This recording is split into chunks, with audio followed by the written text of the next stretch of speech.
IPL में अपने शानदार प्रदर्शन से पहचान बनाने वाले पंजाब किंग्स के बल्लेबाज शशांक सिंह अब क्रिकेट नहीं बल्कि एक गंभीर विवाद की वजह से सुर्खियों में है। उनके और उनके रिटायर्ड आईपीएस पिता के खिलाफ भोपाल में एफआईआर दर्ज होने की खबर सामने आई है। आरोप बेहद गंभीर है। कहा जा रहा है कि घर में काम करने वाले कुक के साथ मारपीट की गई, गाली गलौज की गई, उसका मोबाइल फोन छीन लिया गया और उसे जबरन घर में रोककर रखा गया।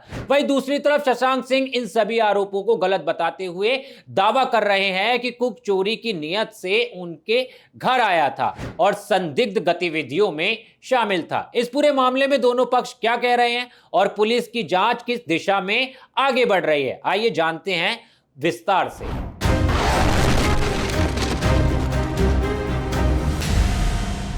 नमस्कार, बोले भारत देख रहे हैं। पर मैं हूं आपके साथ ऋषभ चौहान। पंजाब किंग्स के खिलाड़ी शशांक सिंह इन दिनों एक बड़े विवाद में घिरते हुए दिखाई दे रहे हैं। भोपाल पुलिस ने शशांक सिंह और उनके पिता, जो एक रिटायर्ड आईपीएस अधिकारी बताए जा रहे हैं, उनके खिलाफ आपराधिक मामला दर्ज किया है। यह मामला उनके घर में काम करने वाले कुक विपेंद्र सिंह तोमर की शिकायत के आधार पर दर्ज हुआ है। शिकायतकर्ता का आरोप है कि उसे नौकरी का लालच देकर भोपाल के नीलबढ़ स्थित बंगले पर बुलाया गया। उसे हर महीने 15,000 रुपए वेतन, रहने और खाने की सुविधा के साथ भविष्य में सरकारी नौकरी दिलाने का भरोसा भी दिया गया था। लेकिन जब वो वहां पहुंचा तो कुछ ही घंटों में उसे महसूस हुआ कि माहौल ठीक नहीं है। उसने वापस जाने की इच्छा जताई, लेकिन उसके मुताबिक उसे जाने नहीं दिया गया और यहीं से विवाद की शुरुआत हुई। मेरे को यहाँ काम पे भेजा गया था। वहाँ से एक आरडी मिश्रा है करके, वो बोले कि वहाँ चले जाओ, ऐसा ऐसा है, नौकरी मिल जाएगी, किचन का काम रहेगा, 15,000 देंगे और 2 लोगों का खाना बनाना रहेगा, कुछ नहीं रहेगा, आराम से खाना बनाना, एसी में रहना और कुछ काम नहीं है। उसके बाद 3 महीने बाद मैं तुमको सरकारी लगवा दूंगा साहब से करके, वो डीजीपी हैं और तुरंत नौकरी में लगा देंगे। पूरा डॉक्यूमेंट लेके आओ। मैं पूरा डॉक्यूमेंट लेके आया। यहाँ आया तब पता चला, जैसे ही अंदर गया तो मैं देखा पूरा दिन खड़े रहो, कंटिन्यू एकदम कुत्ते के जैसा काम है। हर जगह जो बोले वो करो, नहीं तो गाली देता है। वहाँ जो लोग काम कर रहे हैं वो भी ऐसे ही कर रहे हैं, सुन के कर रहे हैं पूरा दिन। तो मैं बोला सर मैं नहीं कर पाऊँगा। आप जो 2 लोगों का नाम पता है, मेन शैलेश सिंह और उनका लड़का शशांक सिंह राजपूत, जो क्रिकेटर है, पंजाब किंग्स 11 से आईपीएल खेला था। और एक उनका ड्राइवर है आरपी मिश्रा, और उनकी बहन भी आके वो भी मार रही थी और उनकी माता वहाँ खड़ी, वो गाली बज दे रही थी, वो मारी नहीं, वो दूर खड़ी थी।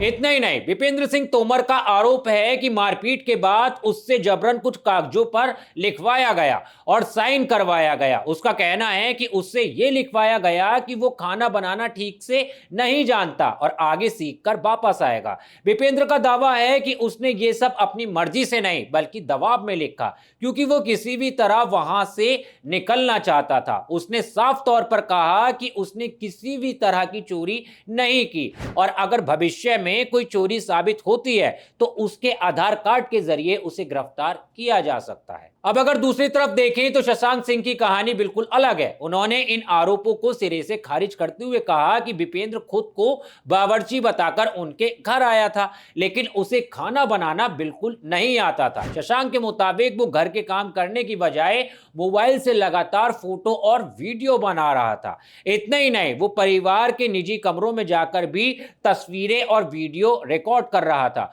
उन्होंने दावा किया कि वो चोरी की नियत से घर में आया था और परिवार की गतिविधियों की रेकी कर रहा था। पहले तो मैं बोला चाहूँगा कुक नहीं था वो। हाँ, ये बोल के आया था कुक है वो, बट जब उसको बोला कि खाना बनाओ तो उसे खाना बनाना आता नहीं था। उसने बाद में खुद ही बोला कि हाँ मुझे आता नहीं है खाना बनाने, और आके घर पे फ़ोटोज़ निकालना, वीडियोस निकालना, हमारे जहाँ डेकोरेटिव आइटम्स हैं या रूम्स में जाके निकालना। तो मुझे तो एक शंका है कि ये कहीं चोरी चकारी का मामला ना हो बाद में निकले। देखिए 3 दिन तक बंधक बनाना, सोचिए आप कितनी बड़ी बात है। 3 दिन बंधक बनाना मतलब बहुत ही बड़ी बात है ये। और आई थिंक हम लोग एक रेपुटेड फैमिली के हैं, तो ये सब बिलो द बेल्ट हरकत तो नहीं करेंगे जितना मुझे लगता है, और मैं इस बात की गारंटी ले सकता हूँ। बट हाँ, ये एक चीज़ है कि वो आया यहाँ पे, उसका हम लोग ने मोबाइल चेक किया, क्योंकि ऑब्वियसली उस मोबाइल में सब फोटोज़ थे, वीडियोज़ थे। तो ऑब्वियसली यहाँ पे घर पे कोई आता है, सब चीज़ें करता है, तो ये अच्छा ही लगता, तो वो डिलीट करवाया हमने। जब वो जा रहा था तो उसके हाथ में मोबाइल है, वो हाथ में मोबाइल लेके बाहर चले गया।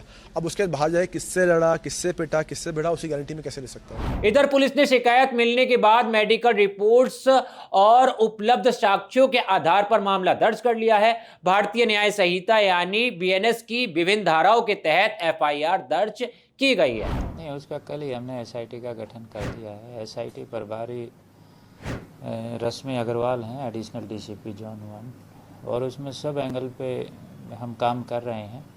अभी कोई ऐसा खास क्लू नहीं मिला है।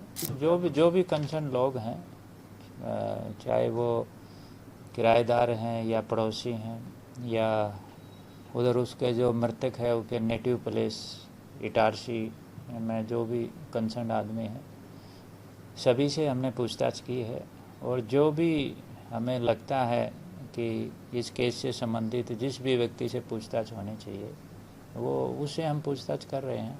हम बहुत ही सिस्टमेटिक तरीके से इसमें इन्वेस्टिगेशन कर रहे हैं और हमारी पूरी कोशिश है कि इस वारदात का खुलासा हम जल्दी कर सकें। फिलहाल ये मामला सोशल मीडिया पर भी तेजी से चर्चा का विषय बना हुआ है। कुछ लोग रसोइये के आरोपों को गंभीर मानते हुए निष्पक्ष जांच की मांग कर रहे हैं, जबकि कुछ लोग शशांक सिंह के पक्ष में खड़े होकर कह रहे हैं कि जांच पूरी होने से पहले किसी भी नतीजे पर पहुंचना सही नहीं होगा। ऐसे मामलों में कानून भी यही कहता है कि केवल आरोप लग जाने से कोई व्यक्ति दोषी साबित नहीं हो जाता। अंतिम फैसला जांच अदालत की प्रक्रिया के बाद ही सामने आता है। अब सबकी निगाहें भोपाल पुलिस की जांच पर टिकी हुई हैं। आने वाले दिनों में अगर सीसीटीवी फुटेज, मेडिकल रिपोर्ट्स या अन्य सबूत सामने आते हैं तो इस मामले की तस्वीर और साफ हो सकती है। फिलहाल दोनों पक्ष अपने अपने दावों पर कायम है और पुलिस निष्पक्ष तरीके से पूरे मामले की जांच कर रही है। फिलहाल इस खबर में इतना ही। देश और दुनिया की तमाम खबरों के लिए बोले भारत को सब्सक्राइब करना ना भूलें। मिलता हूं आपसे किसी और वीडियो में, तब तक के लिए धन्यवाद।